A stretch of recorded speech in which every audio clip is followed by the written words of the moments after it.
Pemindahan aparatur sipil negara atau ASN ke Ibu Kota Nusantara, Kalimantan Timur dipastikan akan mulai terlaksana pada 2024, dilansir dari Kompas.com. Adapun ASN kementerian yang akan pindah pertama ke IKN Nusantara adalah Kementerian Koordinator atau Kemenko Perekonomian dan Kementerian Pendayagunaan Aparatur Negara dan Reformasi Birokrasi atau Kemenpan-RB. ASN salah satu yang pertama, pindah ke IKN, dari kantor Menko Perekonomian, kami sudah persiapkan sama Kemenpan-RB.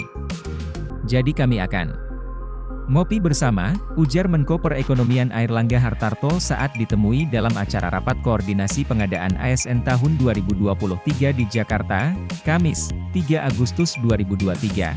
Sementara itu, Menpan-RB Abdullah Aswar Anas menyebutkan terdapat 16.000 pegawai pemerintahan yang dipersiapkan untuk pindah ke IKN. Pegawai itu terdiri dari 11.000 ASN, dan 6.000 anggota TNI serta Polri. Selain itu, Anas menjelaskan, untuk jabatan eselon 2 khusus penempatan di IKN nantinya bisa diisi oleh pegawai pemerintah dengan perjanjian kerja, PPPK. Tetapi masih terbatas untuk pemerintah pusat dan IKN-nya, sehingga tenaga-tenaga yang diperlukan di eselon 2 dalam rangka percepatan telah diantisipasi di UASN, pungkasnya.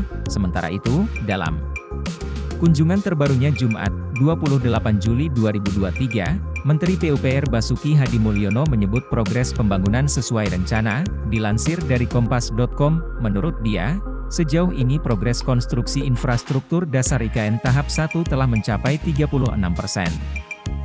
Basuki juga memastikan seluruh kegiatan masih terjaga dari sisi jadwal pelaksanaan, bahkan ada beberapa progres yang lebih cepat dari rencana, antara lain pembangunan bangunan gedung Istana Negara, kantor Presiden, dan penataan sumbu kebangsaan.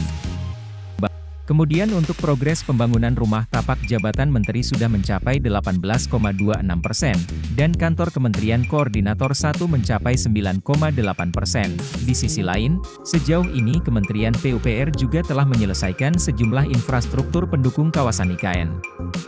Di antaranya pembangunan prasarana intake dan jaringan pipa transmisi Sungai Sepaku, Embung Mentawir, hunian pekerja konstruksi, HPK, dan bendungan Sepaku Semoy yang segera selesai dan dimulai penggenangannya.